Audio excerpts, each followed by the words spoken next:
Welcome to the Deep Dive. We sift through the noise, bringing you insights on topics that really matter. And today, we're diving deep into something that might challenge some assumptions, maybe even feel a bit controversial for some, mental health, but specifically through the lens of Islam. It's a really important conversation to have. Absolutely.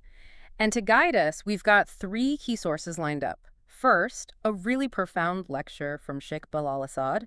It gives amazing spiritual and historical context. His work is very insightful. Then there's a practical guide from Muslim SG, very useful, focuses on specific du'a supplications for anxiety and depression. And finally, something really compelling, a scientific scoping review from PubMed. It looks at the actual evidence for the impact of Qur'an recitation. A great mix of sources, spiritual, practical, and scientific. Exactly. So our mission today, we're going to unpack all of this. We want to bust some common myths, look at how mental well-being has been understood in Islam, both historically and now, and discover some practical, evidence-backed ways that bridge faith and modern science. Okay, let's get into it. Yeah, and I think it's crucial we start by, acknowledging the friction. Many Muslims, when they hear mental health, might feel a bit uneasy. Right. Why is that? Well, as Sheikh Bilal Assad points out, sometimes these struggles are just brushed off. They might be blamed solely on, say, shaitan or jinns or maybe the evil eye. External forces, basically. Exactly. Or, and this can be really damaging, it's seen as a sign of weak iman, weak faith, or even sometimes as a punishment from God. Wow. So that view makes it incredibly hard to even admit you're struggling, let alone seek help. Precisely. It creates a huge barrier. But what's fascinating, and you touched on Sheikh Assad's point, is that this focus on mental well-being isn't actually new in Islam, is it? It's not some modern Western import. Not at all. That's a critical point. The history here is incredibly rich and, frankly, way ahead of its time in many ways. How far back are we talking? Think about Imam Razi. Astonishingly, just decades after the Prophet, peace be upon him, passed away. Around 704 A.D., he established what was essentially the first psychiatric ward in Baghdad. 704 AD, that's remarkable. Centuries before similar things in Europe. Centuries. And then you have someone like Ibn Sina, Avicenna in the West. He wrote this comprehensive book detailing how to diagnose and treat severe mental illness. So formal study and treatment protocols. Yes. And maybe one of the most powerful examples is Imam Ghazali, a huge figure in Islamic thought. He openly wrote about going through 6 months of what sounds exactly like clinical depression and how Allah helped him through it. He wrote about it openly. Yes, it wasn't hidden. It was documented. It shows this was acknowledged as a real human experience, even for the most devout. That historical context is incredible, and it connects directly to what modern scholars are saying, doesn't it? There seems to be a strong consensus now among Muslim scholars, psychologists, professors. Absolutely. That's a key takeaway. People like Dr. Rani Awad, Professor Al-Labib, many others, they state it very clearly. Mental illness is a sickness. It's an illness. And crucially, it has, quote, nothing to do with your iman. Nothing to do with your level of faith. Correct. They stress that someone with very high iman can still experience mental health challenges, just like they could get the flu or any other physical ailment.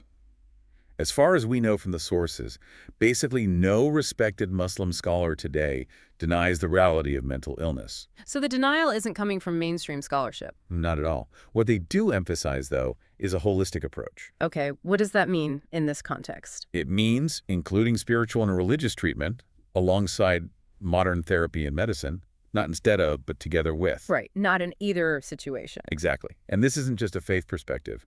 That PubMed review we mentioned. That scientific one, yeah. It provides significant backing. It looks at studies showing that incorporating spirituality, faith, that connection to Allah as part of therapy leads to better mental health outcomes, even lower rates of suicidal tendencies. So science itself is pointing towards integrating faith for better results. In many cases, yes. It suggests that this connection can be a powerful resource for healing. Which makes the point about seeking professional help even more important, because it's part of this holistic view. I was struck by that quote from the Muslim SG source. It said, asking for help doesn't mean you're weak. It means you're strong and brave. That's powerful. It really is. And it added that seeking proper medical intervention and support is essential and indeed part of our endeavor, our ikhtiar, our active choice in getting better. Yes, taking agency. It's seen as actively participating in your own healing, using the means Allah has provided, which includes medicine and therapy. So we've established it's real, it's not about weak faith, and seeking help is encouraged. But what is mental illness in this context? Is any bad feeling a sign of illness? That's a good clarification. Sheikh Bilal Assad explains it's not just, an uncomfortable feeling of waswas. Those whispering, intrusive thoughts. Right, or just feeling a bit down or uneasy. Mm. Everyone feels forms of sadness, anxiety, fear, maybe even trauma responses at times. These are part of being human. Exactly. Normal human experiences. They can be symptoms, of course, but they aren't automatically clinical illness. And the Qur'an itself talks about these feelings, right? It doesn't shy away from them. Absolutely. Yeah. It acknowledges them directly. It talks about worry or feelings like claustrophobia, different kinds of fear. It even describes the prophet's, peace be upon him, chest constricting, a classic anxiety symptom when people said hurtful things. Even the prophet experienced that physical manifestation. Yes. And there's another term, gull. It refers to this deep, uncomfortable stress or feeling in the chest, like a heavy weight, maybe resentment or negativity. And if you let it fester, it can turn into things like hate or jealousy. So the potential for these feelings to grow is acknowledged. Yes, but here's a really crucial distinction the Quran makes, according to Sheikh Assad's explanation. All this discomfort, the anxiety, the stress, the gall, it's related to the chest, the sadr. It's not the qalb, but the pure heart, the seat of faith. Okay, the sadr versus the qalb, chest versus heart, that sounds significant. How does that distinction help us understand things like intrusive thoughts? It's incredibly helpful. Sheikh Assad explains the Quran uses three names, really, related to the heart. There's the qalb, that's the true heart, your core of faith, trust in Allah, your spiritual center. Like core, got it. Then there's the side of the chest. He describes it like a courtyard outside the qalb. This is where intruders, bad thoughts, whispers, negative suggestions can hang out. They're in the vicinity, but not inside the house itself. Okay, so the chest is like the outer area. The heart is the inner sanctum. Exactly. And the third term is shiaf. It means the burning energy of the heart, from the word for barbecue. It describes intense emotional states, overwhelming love, grief, passion. Powerful, but still distinct from the qalb itself. Wow. So how does the courtyard idea, the sadr, apply to those waswas, the intrusive thoughts? It's a brilliant analogy. Think of the qalb as your house and the sadr as the courtyard. If an intrusive thought comes, maybe a terrible thought about something sacred or just something disturbing, and it enters the courtyard, your sadr. You feel uncomfortable, right? Distressed by it. Yeah, definitely. That discomfort, that rejection you feel, that means your qalb, your house, is secure. Your iman rejected the thought. The thought is just making noise in the courtyard. It hasn't gotten inside. So the discomfort is the sign that your faith is okay. Precisely. It's counterintuitive, but yes. If you were okay with the thought, that would be a problem. Same if you're wrestling with a sin. If you feel bad about it, uncomfortable, guilty, that struggle is a sign your faith is alive and fighting. That completely reframes the experience. Feeling bad about the bad thought is good. In this context, yes. It shows your qalb is functioning as it should. That reminds me of the story about the prophet's companions. They came to him really distressed, right? Yes. A famous and powerful incident. They told him they were having thoughts so awful, so intrusive. They said they'd rather be thrown into a fire than actually speak these thoughts aloud. Terrible thoughts, clearly. How did the prophet respond? Did he tell them to strengthen their faith? Quite the opposite. His response was amazing.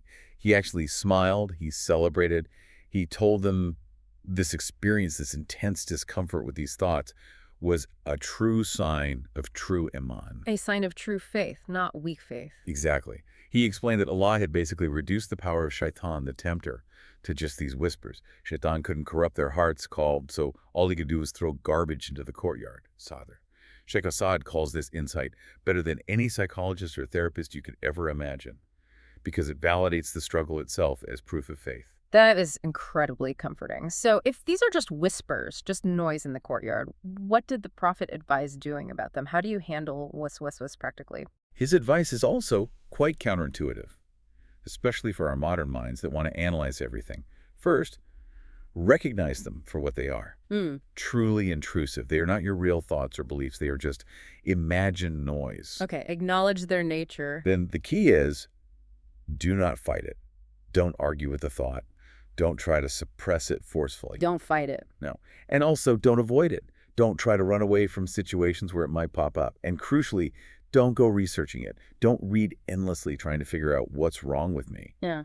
especially if the thoughts are about sacred things. Why not research? Isn't understanding helpful? Because, as we just established, if the thoughts are about Allah or something sacred and they make you uncomfortable, your iman is already okay.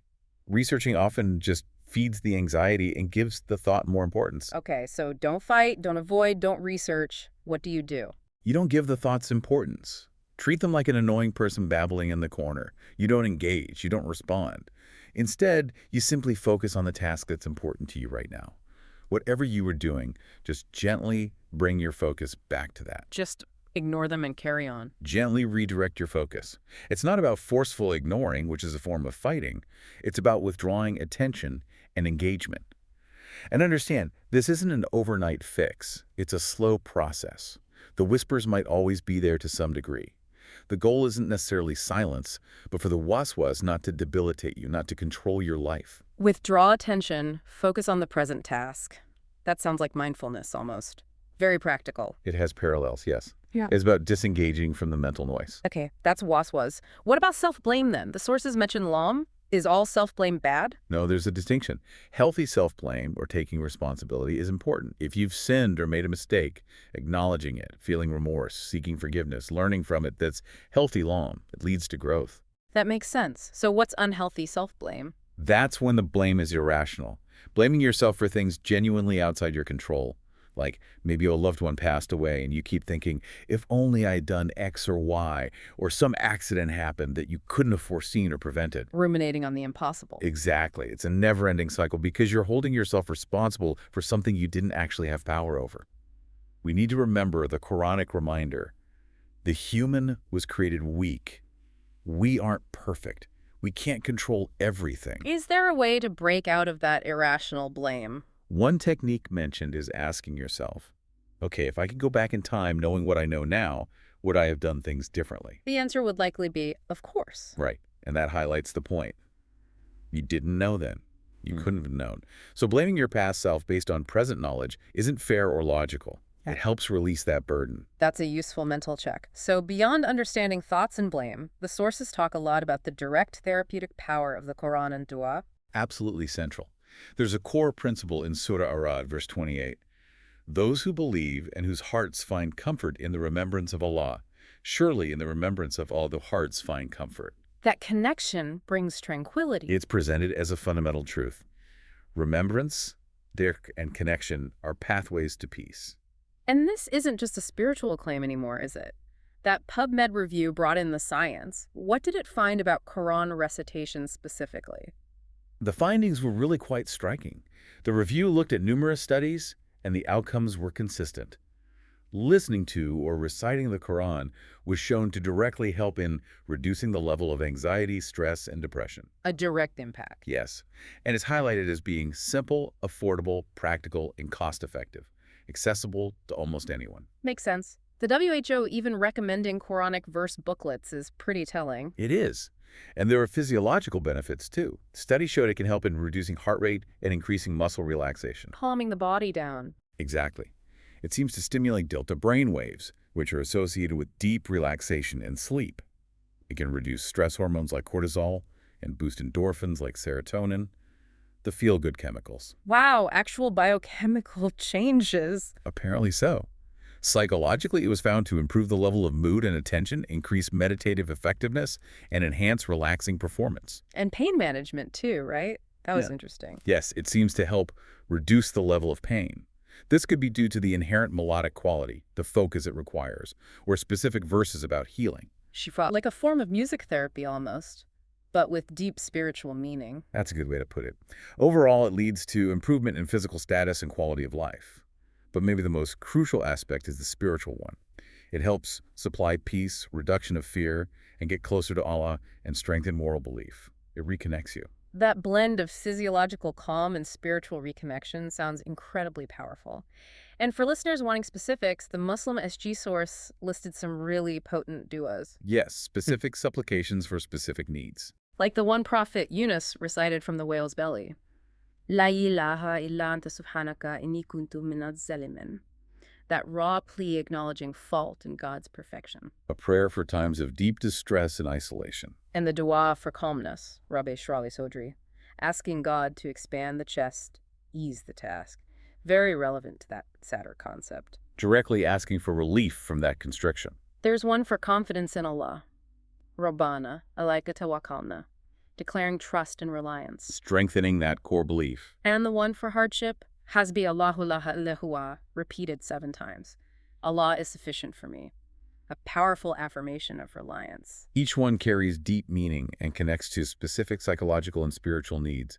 But again, it's so important to frame this correctly. These du'as, the Qur'an recitation, the remembrance of Allah, they are immensely powerful, yet the consistent message from scholars, and even implied by the holistic view, is that they are meant to be used alongside proper medical intervention and support when needed. Right. They're part of the toolkit, maybe the most important part for a believer, but not necessarily the only tool if professional help is required. Exactly. It's about integrating all available meanings for healing, spiritual, psychological, medical, a truly holistic approach. So wrapping this up, it's clear that mental health isn't some foreign concept tacked onto Islam. It's deeply acknowledged, historically addressed, and as we've seen, even aspects of its traditional remedies are being validated by modern science. Absolutely. It's woven into the fabric of the tradition.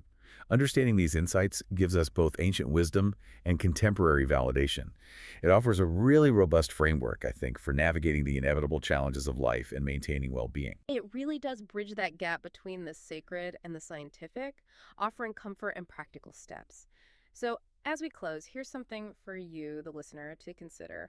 How does this deep dive, seeing this bridge between ancient wisdom and modern understanding, maybe reshape your own perspective on well-being? What new personal practices, maybe combining spiritual reflection like dua or Qur'an with practical steps like mindfulness or seeking support, might you explore? How can you nurture both your inner self, your qalb, and your overall health more effectively?